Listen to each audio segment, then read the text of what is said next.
तो स्वागत है आप सबों का हमारे एजुकेशन की इस नई दुनिया राजन अ बिलीफ में। आज के इस वीडियो में मैं आप लोगों के साथ CHSL के प्रीवियस ईयर क्वेश्चन को डिस्कस करने वाला हूं, क्योंकि हम लोग जानते हैं कि इस एग्ज़ाम के फॉर्म्स को फिलअप किया जा चुका है। अब आने वाले कुछ महीनों में इसके एग्ज़ाम को कंडक्ट कर लिया जाएगा।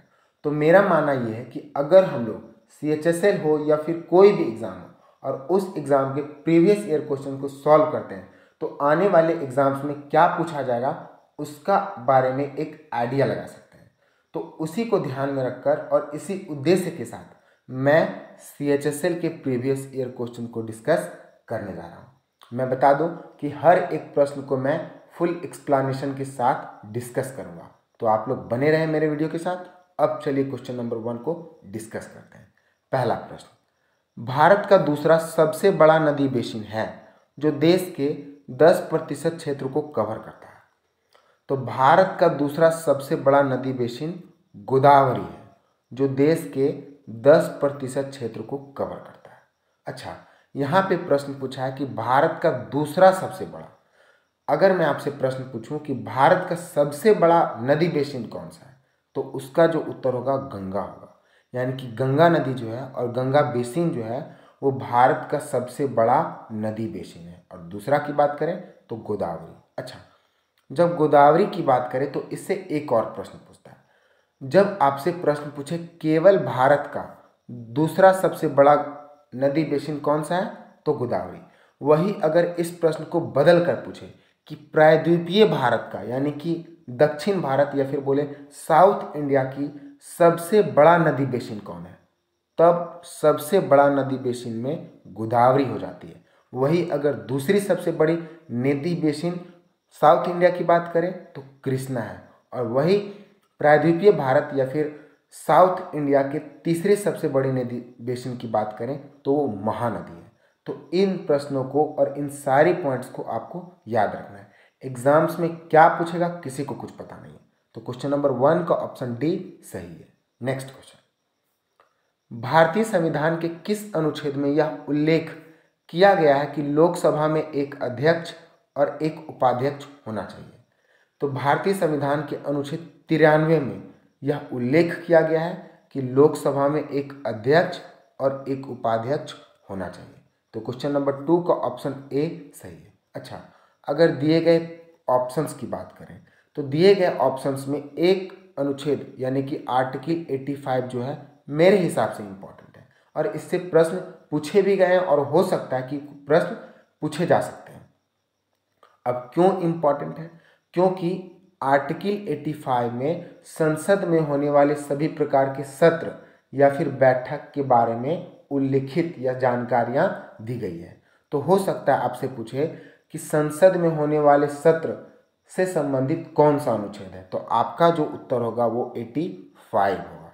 चलिए नेक्स्ट क्वेश्चन, भूकंप को मापने में प्रयुक्त तीव्रता के पैमाने की सीमा क्या है? तो भूकंप को मापने में प्रयुक्त तीव्रता के पैमाने की बात करें तो वो 1 से 12 तक है। तो क्वेश्चन नंबर 3 का ऑप्शन बी सही है। और अब बात अगर भूकंप की हो और उसके मापने की भी बात हो तो मैं आपसे एक प्रश्न पूछता हूँ कि भूकंप को मापने के लिए किस यंत्र का प्रयोग किया जाता है? तो इसका जो उत्तर होगा वो सिस्मोग्राफ या फिर सिस्मोमीटर होगा। क्या होगा? सिस्मोग्राफ या सिस्मोमीटर। इसका प्रयोग कहाँ किया जाता है? तो सिस्मोग्राफ या फिर सिस्मोमीटर का प्रयोग जो होता है वो भूकंप को मापने के लिए किया जाता है। तो ये आपसे प्रश्न पूछा जा सकता है। ठीक है, चलिए आगे बढ़ते हैं। Next question, ICC cricketer of the year के लिए सर गारफील्ड सोबर्स ट्रॉफी जीतने वाले इतिहास में पहले खिलाड़ी कौन बने? तो इसका जो उत्तर होगा वो विराट कोहली होगा। यानी कि विराट कोहली जो है वो ICC cricket of the year के लिए सर गारफील्ड सोबर्स ट्रॉफी को जीतने वाले इतिहास में सबसे पहले खिलाड़ी बने। तो क्वेश्चन नंबर 4 का ऑप्शन बी सही है। और आपको विराट कोहली के बारे में बताने की कोई आवश्यकता नहीं, क्योंकि आप इसके बारे में भली भांति जानते होंगे। नेक्स्ट क्वेश्चन, भारत में हर साल संविधान दिवस किस दिन मनाया जाता है? तो भारत में हर साल जो है वो संविधान दिवस 26 नवंबर को मनाया जाता है। और 26 नवंबर को इसीलिए मनाया जाता है क्योंकि इसी दिन हमारे देश भारत का जो संविधान है वो बनकर तैयार हो गया था, और उसी दिन को याद रखने के लिए हमारे देश भारत में प्रत्येक वर्ष संविधान दिवस 26 नवंबर को मनाया जाता है। तो क्वेश्चन नंबर 5 का ऑप्शन बी सही है। अच्छा, ये जो प्रश्न है वो इम्पॉर्टेंट डेट्स से संबंधित है, तो ऑप्शंस में भी कुछ इम्पॉर्टेंट डेट्स दिए गए हैं, तो उसके बारे में भी मैं आपको बता देता हूँ। अगर बात 14 नवंबर की करें तो इस दिन हम लोगों के यहाँ भारत में चिल्ड्रंस डे मनाया जाता है, ठीक है। और इसी के साथ साथ वर्ल्ड में 14 नवंबर को वर्ल्ड डायबिटीज़ डे मनाया जाता है। क्या मनाया जाता है? World diabetes day. यानी कि 14 नवंबर को दो इम्पॉर्टेंट डेज मनाए जाते हैं, एक वर्ल्ड डायबिटीज़ डे और एक चिल्ड्रंस डे, जो कि केवल भारत में मनाया जाता है। वही अगर 15 अक्टूबर की बात करें तो 15 अक्टूबर को वर्ल्ड स्टूडेंट्स डे मनाया जाता है। क्या मनाया जाता है? World students day. 26 नवंबर को तो आपको पता है, और 2 अक्टूबर को, ये डेज तो आपको पता ही होगा।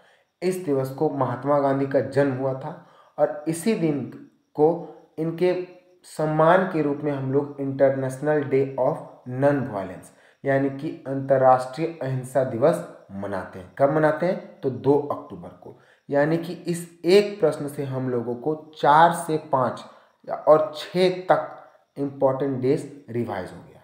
हो सकता है एग्जाम्स में ये पूछा जाए, तो कुछ किसी को कुछ पता नहीं है क्या पूछा जाएगा, बस हम लोगों का काम पढ़ना है, मेहनत करना है, तो हम लोग केवल इसी को करेंगे। चलिए आगे बढ़ते हैं।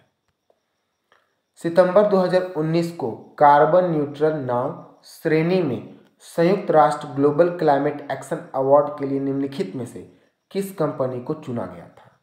तो सितंबर 2019 में कार्बन न्यूट्रल नाव श्रेणी में संयुक्त राष्ट्र ग्लोबल क्लाइमेट एक्शन अवार्ड के लिए इन्फोसिस को चुना गया था। इन्फोसिस एक कंपनी है और उसी को इस अवार्ड के लिए चुना गया था। तो क्वेश्चन नंबर 6 का ऑप्शन सी सही है।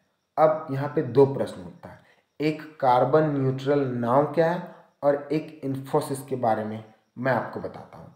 इन्फोसिस जो है इसकी स्थापना 7 जुलाई 1981 को हुआ था। कब हुआ था? 7 जुलाई 1981 को। इसका जो हेडक्वार्टर है वो बेंगलुरु में है, और बेंगलुरु का है कर्नाटक में।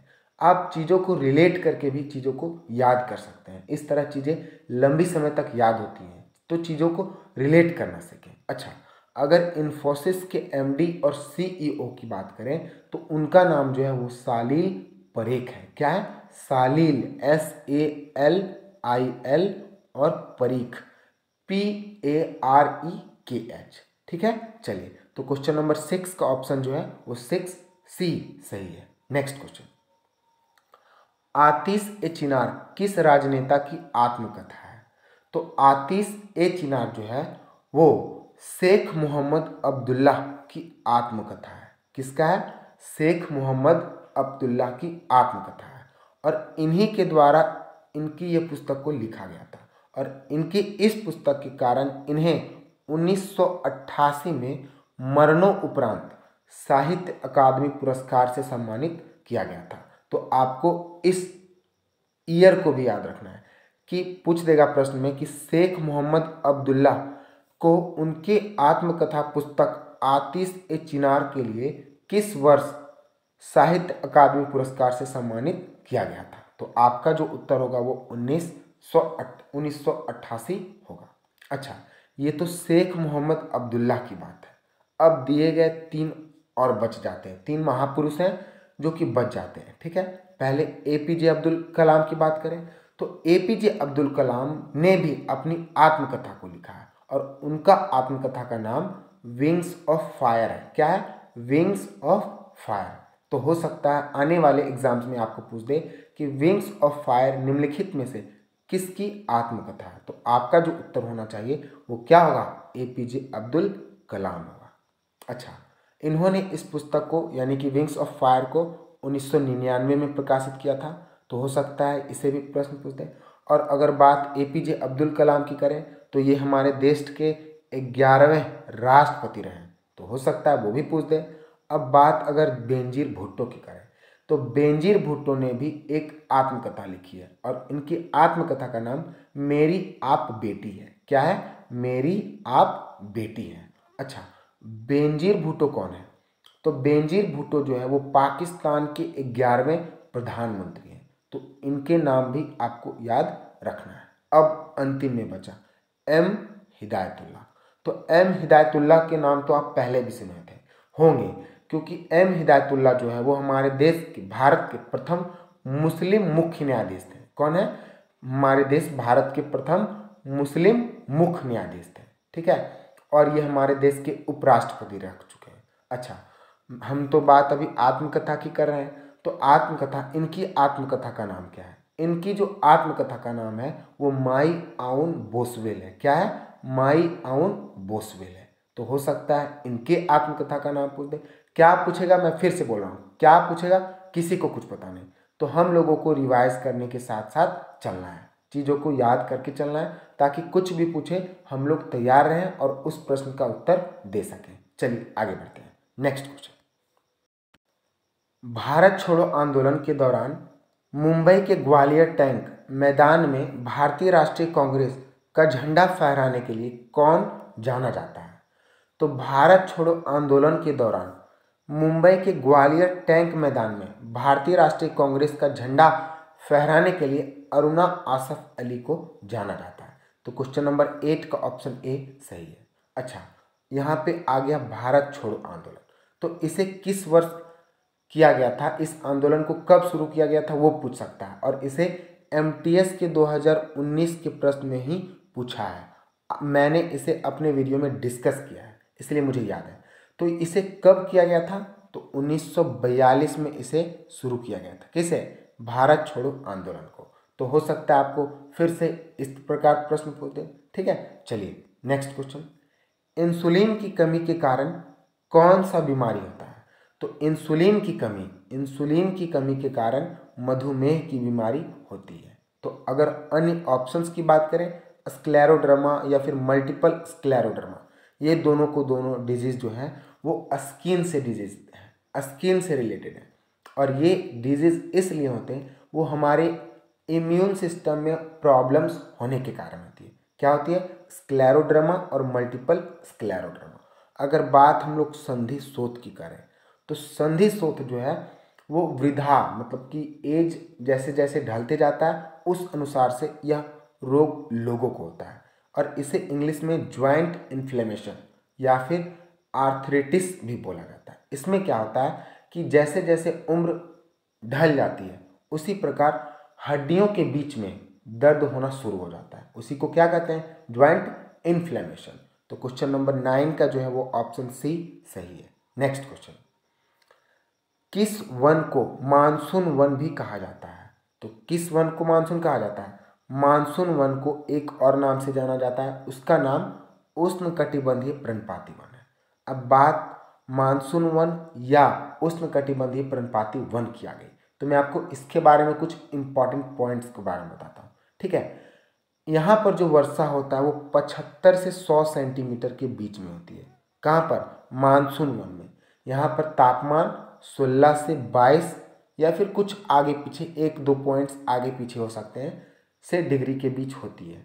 अगर बात यहाँ पूछा जाए कि मानसून वन या उष्णकटिबंधीय पर्णपाती वन भारत के किस राज्य में पाया जाता है, तो यह इसका जो उत्तर होगा वो मध्य प्रदेश, उत्तर प्रदेश, पंजाब, हरियाणा, राजस्थान और गुजरात के कुछ कच्छ वाले क्षेत्रों में पाया जाता है। कहाँ पे पाया जाता है? मैं रिपीट करता हूँ, मध्य प्रदेश, उत्तर प्रदेश, पंजाब, हरियाणा, राजस्थान और कच्छ में पाया जाता है। तो इसका ध्यान आपको रखना है। तो क्वेश्चन नंबर 8 का ऑप्शन ए सही है। अच्छा, अगर बात वन की है ना, तो इससे कभी कभी वृक्षों के एग्जाम्पल्स पूछ दिए जाते हैं।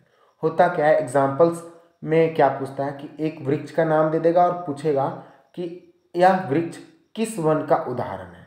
तो इस मैं आपको मानसून वन के वृक्षों का उदाहरण बता देता हूँ। पहला बबूल, दूसरा पलाश, तीसरा काजू, तीसरा चौथा खेर और पांचवा जंगली ताड़, ये बोल सकते हैं। ठीक है, तो इन सभी वृक्षों के नाम को भी याद रखना है। और मैं आपको बता दूं, मैंने पढ़ा है यूपीएससी 2015 के क्वेश्चन बैंक में कि ऐसे प्रश्न को पूछा गया, आप चेक कर सकते हैं। ठीक है, तो प्रश्न किसी भी तरह से पूछ देगा, मेरे कहने का मतलब यही है। ठीक है, चलिए आगे बढ़ते हैं।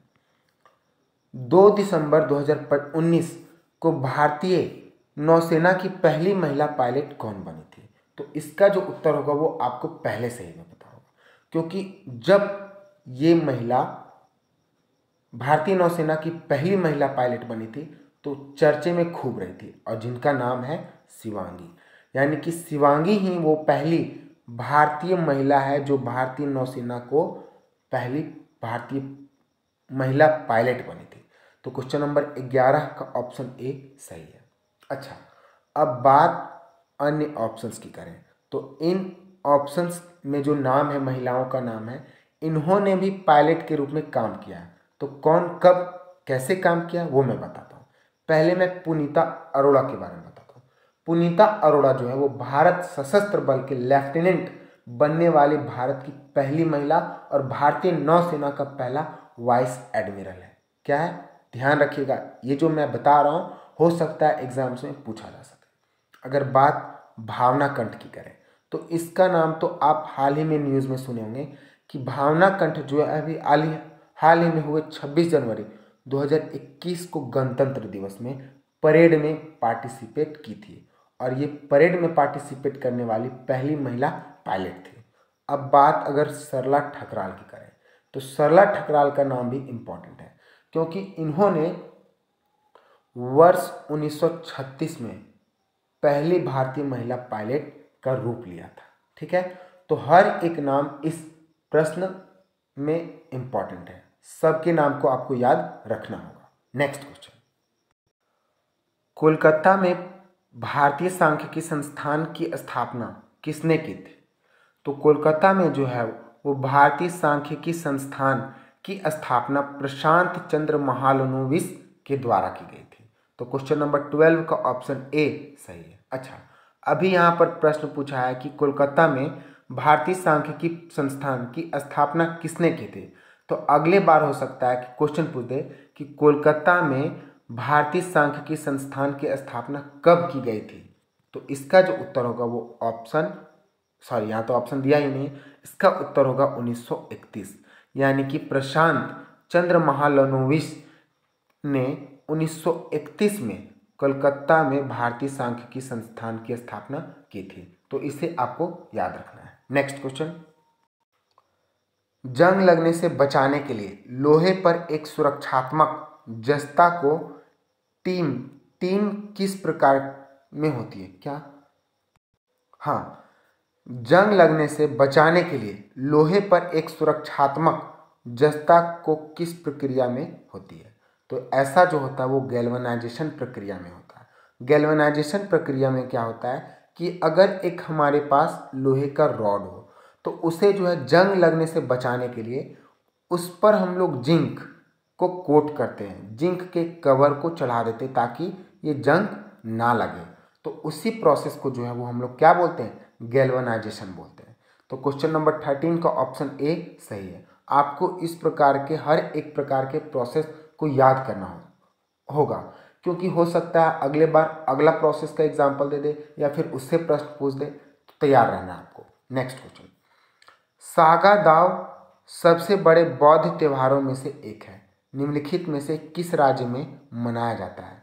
तो सागा दाव जो है वो बौद्ध त्योहारों में से एक है और इसे हमारे देश भारत के सिक्किम राज्य में बड़ी धूमधाम से मनाया जाता है।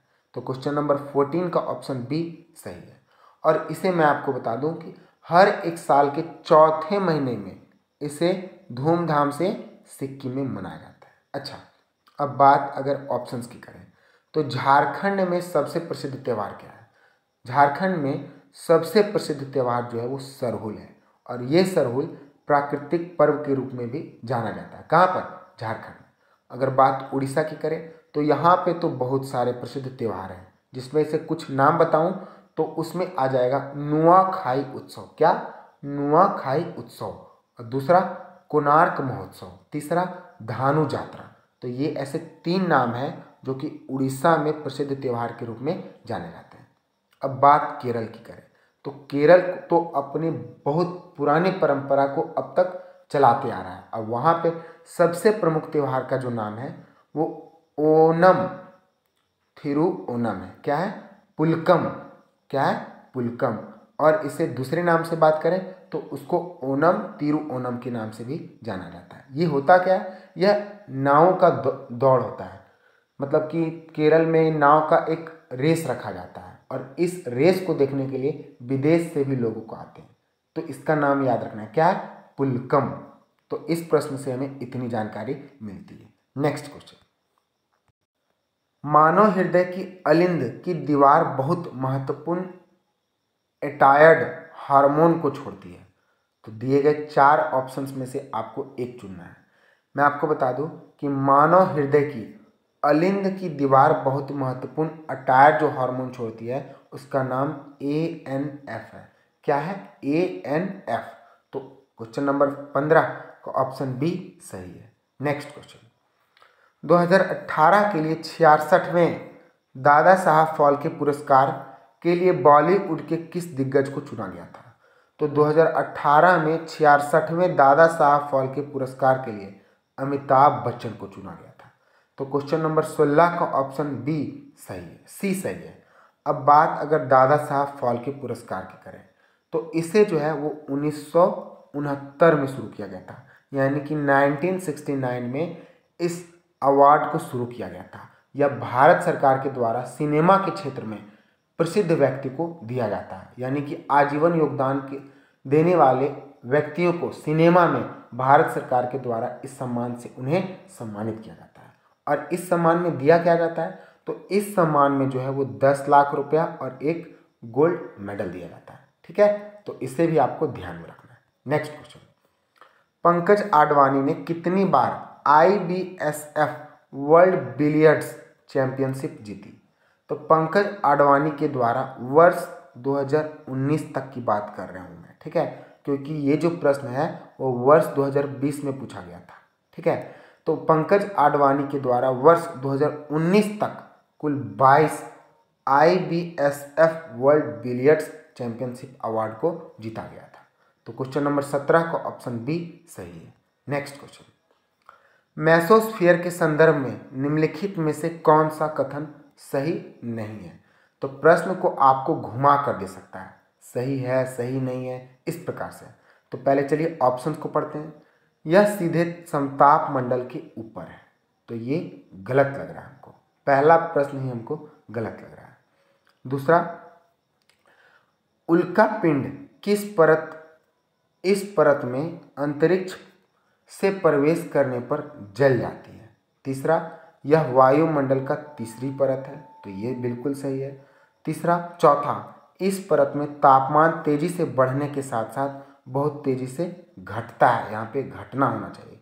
तो इस प्रश्न का जो उत्तर होगा वो मैं आप लोगों के लिए छोड़ देता हूँ, क्योंकि अगर आप लोग ज्योग्राफी से वायुमंडल चैप्टर को पढ़े होंगे तो आप इस चैप्टर का जो उत्तर है वो आसानी से दे सकता हूँ। और मैं ऑप्शन ए की बात करूँ तो ये जो है वो ऑप्शन ए सही है। ये मैं आपको हिंट दे रहा हूँ।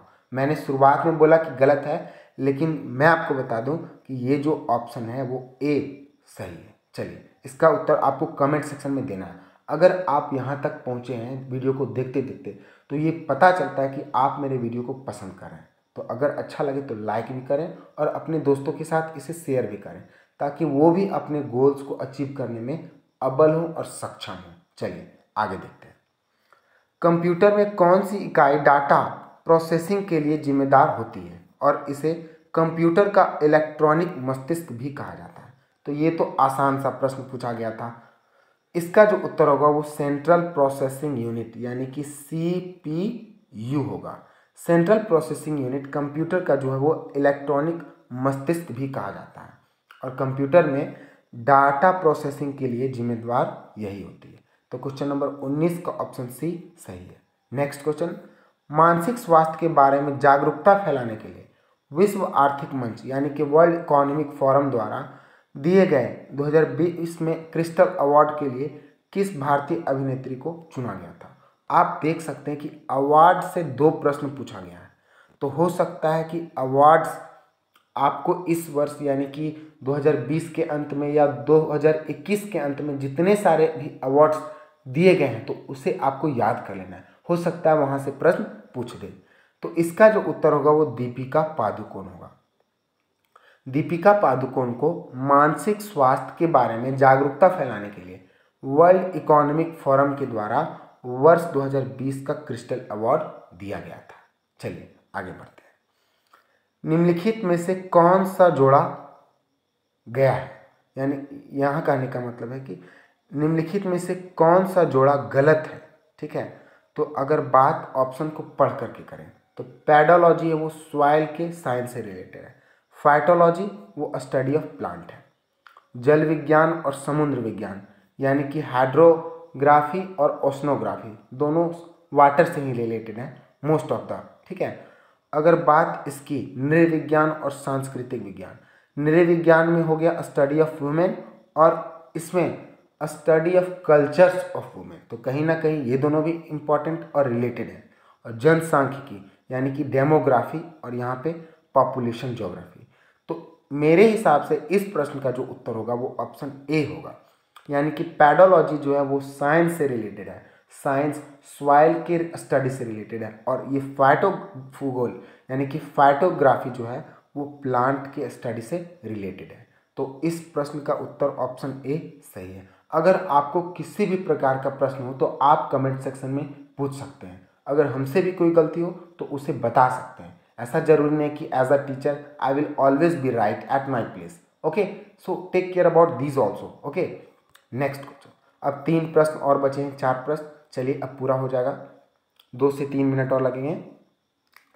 तो इकोनॉमिस्ट इंटेलिजेंस यूनिट के अनुसार 2019 में दुनिया भर में कैंसर की तैयारी के सूचकांक में भारत का क्या रैंक था? तो इसमें जो है वो भारत का 19वां रैंक था। तो या तो रिपोर्ट पुराना हो गया है, इस प्रकार के प्रश्न नहीं पूछे जा सकते हैं। नए रिपोर्ट यानी कि नए सूचकांक हो गया या फिर नया कोई रिपोर्ट आया है उसमें भारत की रैंकिंग से प्रश्न पूछ सकता है। तो हाल फिलहाल में जो करंट अफेयर्स जो है उससे आप देख लें। मैंने तो वीडियो बना रखा है, डेमोक्रेटिक इंडेक्स आया है और फिर कई यूनिट्स और इंडेक्स आए हैं, तो उसे भी मैं उस पर वीडियो बनाऊंगा अभी। ठीक है, तो आप वहां से देख सकते हैं और दूसरे चैनल्स को भी फॉलो करके भारत की रैंकिंग को कम से कम याद कर लें अगर मैं वीडियो ना अपलोड कर पाऊँ तो। ठीक है, चलिए तो क्वेश्चन नंबर 22 का ऑप्शन डी सही है। Next question, doctrine of lapse की शुरुआत किसके द्वारा की गई? तो ये देखिए हिस्ट्री से पहला पूछा गया प्रश्न है, यानी कि इससे ये पता चल रहा है कि अब जो है वो एग्जामिनर्स हिस्ट्री से प्रश्न को पूछना कम कर दिया और करंट अफेयर से ज़्यादा प्रश्न पूछा जाता है। तो आपको जो है वो सब पर लगभग समान कंट्रोल रखना ही पड़ेगा और जानकारी रखनी ही पड़ेगी। तो यहाँ जो इसका उत्तर होगा वो लॉर्ड डलहौजी होगा, यानी कि डॉक्ट्राइन ऑफ लैप्स की शुरुआत लॉर्ड डलहौजी के द्वारा किया गया। नेक्स्ट क्वेश्चन, राजस्थान के कालबेलिया लोकनृत्य और नृत्य किस वर्ष में यूनेस्को की अमृत सांस्कृतिक विरासत की प्रतिनिधि सूची में शामिल थे? तो इसका जो होगा उत्तर वो 2010 में होगा, यानी कि 2010 ईस्वी में राजस्थान के कालबेलिया लोकगीत को यूनेस्को की अमृत सांस्कृतिक विरासत के प्रतिनिधित्व मीन्स उसमें जो है उसमें अंकित किया गया था। किसमें? तो सांस्कृतिक विरासत सूची में अंकित किया गया था। किसके द्वारा? तो यूनेस्को के द्वारा। तो क्वेश्चन नंबर 25 का ऑप्शन बी सही है। अच्छा, कभी कभी एग्जाम्स में यूनेस्को का फुल फॉर्म पूछ देगा, इसकी स्थापना कब हुई थी वो पूछ देगा, इसके वर्तमान जो है वो एमडी या फिर डायरेक्टर कौन है वो पूछ देगा। तो आपको इसके बारे में सारी की सारी जानकारी को कमेंट सेक्शन में लिखना है। ठीक है, चलिए अब इस सेट का लास्ट क्वेश्चन, निम्नलिखित में से किस खेल के साथ भामिदीपति साई प्रणीत जुड़े हैं? तो इसका जो उत्तर होगा, ये तो बहुत ही महान प्लेयर हैं और किस खेल के प्लेयर हैं? तो बैडमिंटन के। तो इस प्रश्न का उत्तर ऑप्शन सी सही है।